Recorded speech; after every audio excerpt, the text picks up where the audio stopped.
come out of the world of your dreams, which is not real exactly. એવી દુનિયા છે જેનું અસ્તિત્વ જ નથી. એવી દુનિયામાં તમે અચાનક ખોવાઈ જાઓ છો, જીવવા માંડો છો. કદાચ એને સ્વપ્ન સૃષ્ટિ કહી શકાય, ડ્રીમ લેન્ડ.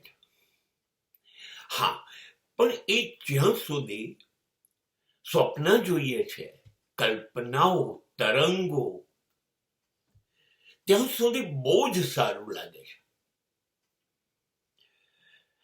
મન જે દુનિયા બનાવે છે ને એમાં બહુ સારું લાગે છે.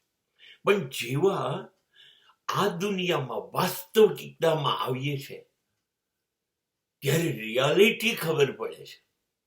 ત્યારે ખબર પડે છે કે જે દુનિયા આપણે જોઈ હતી એ તો શક્ય જ નથી. એવું કશું આ દુનિયામાં છે જ નહીં. ત્યારે એટલો આઘાત લાગે છે. અને પછી પાછા ઓરિજિનલ ટ્રેક ઉપર આવતા દમ નીકળી જાય છે. કારણ કે એવું કશું જ વાસ્તવિક દુનિયામાં હોતું નથી જે આપણે કલ્પનાઓ કરી હતી. નહીં, જે કલ્પનાની દુનિયા છે એની જગ્યાએ છે, સુંદર છે, સ્વપ્નાઓ જોવા માટે છે.